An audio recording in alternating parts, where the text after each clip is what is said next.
don't want to be a part of Russia or any other country. It's really getting very emotional. And I cannot believe it's happening, really. Welcome to a special edition of Extra Extra. Well, as everyone knows, sadly, Russia has invaded Ukraine, and everybody is watching on TV and on their small devices to see what will happen next, including celebrities. Some are getting in trouble for what they're saying.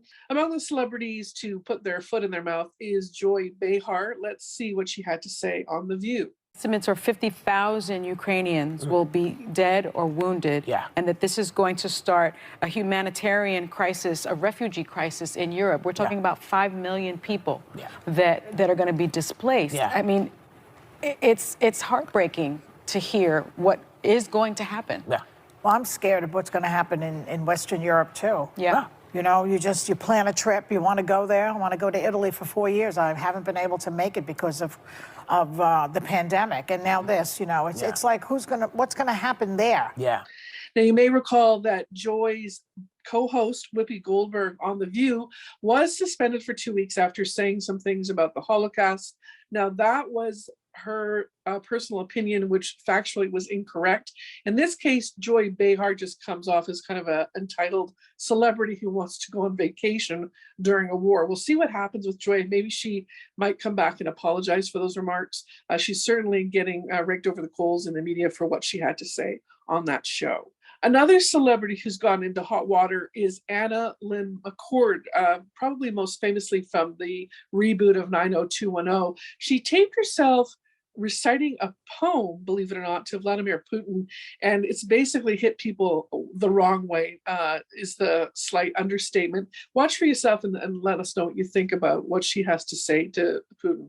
And whatever your story, Mr. President Putin, I can't imagine how it feels in your heart, but I know if I was your mother, that would be a start towards the awareness of what a powerful being of light you could be if your mind was only free from the violence you've seen when you were just 2 or 3. I cannot believe I was born too late in a different place when I would have loved you so.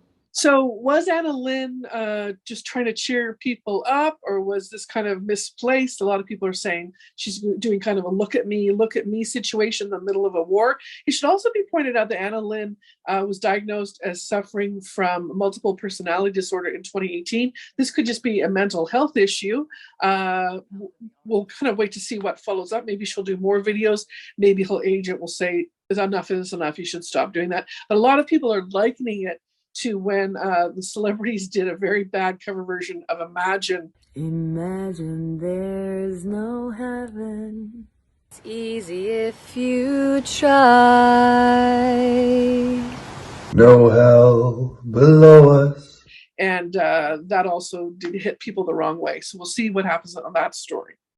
Also in LA, Prince Harry and his wife Meghan Markle have also released a statement basically saying they stand with Ukraine. And Piers Morgan, the biggest critic of that royal couple, was quick to tweet out his reaction to their statement about Russia and Ukraine, saying this will really rattle Putin. Very sarcastic in his comments, whether you like Piers or not. He's got a point. What will this actually do? Probably nothing. They guess they just wanted to go on the record to say how they felt about it. And finally, Sean Penn, somebody else who's known to really trigger a lot of people, is actually, believe it or not, in the Ukraine right now, making a documentary about Russia invading the Ukraine. He was seen at a press conference yesterday. He has a knack for being in the right place at the right time or the wrong place at the wrong time. He basically went to New Orleans after the flooding. He was in Haiti after the earthquake. And he was actually in Ukraine before it was invaded. I think a lot of people are very interested to see what he's going to be doing in terms of producing a documentary. We hope he stays safe. He was wearing a flak jacket in the press conference we saw. It'll be interesting to see how fast that documentary is turned around, presumably sooner than later, and we'll get to see what he says. Meanwhile, in terms of celebrities, where it hits very close to home, it's Max from Dancing with the Stars. He's actually in Ukraine right now, where he's been doing business. He videotapes himself from a balcony. You can hear sirens blaring. perhaps saying that bombs are imminent. He's very, very scared, very emotional, not how we're used to seeing Max saying he basically has been there for months and fallen back in love with his hometown. And he has a passport to get out, whereas millions, thousands and millions of other Ukrainians perhaps do not. And he kind of pleads for peace and an end to the madness. And take a look, it is a very emotional video. Honestly, I'm getting really emotional. It's been a little difficult. You know me, I stay strong, and I don't show it, but I want to go back home, and I realize that I have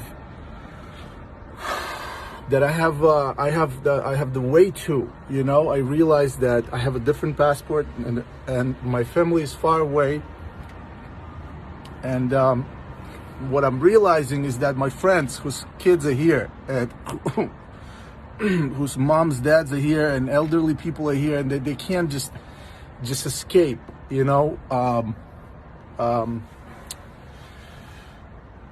Dear Russians, I know you know me, and I know there's a lot of people currently in Russia that are watching this, that are watching the news and hearing the propaganda and hearing this complete nonsense that's been talked about.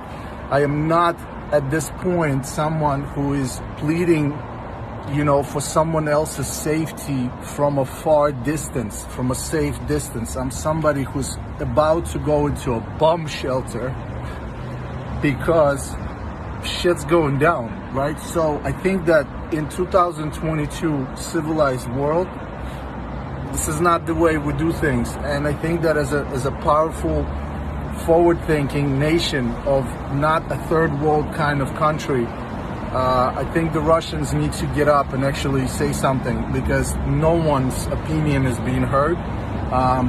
This is all one man's ambition of just something, and however it sounds, however convenient it sounds in Moscow, however comfortable you are where you are in Russia, I just don't think that this is the right thing, and this is the right steps, and these are the correct actions. Like I said, I'm uneasy. I'm very scared. Words are, I don't know what words to use, but I do know that at the very least I have a chance. I have a passport and I have a way out. A lot of people here do not, and it's nonsense. I love Ukraine. I had an incredible pleasure to spend on the ground about 6 months now, and I've fell back in love, and I've never fell out of love, but I know now who these people are. I know now who this country is, what it represents, what it stands for, and it's completely not what is being portrayed to the Russian people in order to justify this invasion. I want everybody to please maybe respect a little bit of a situation at this time. I'm Jane Stevenson for Sun Media. Please let us know what you think about all of these stories on Twitter and Facebook, and subscribe to our YouTube channel below.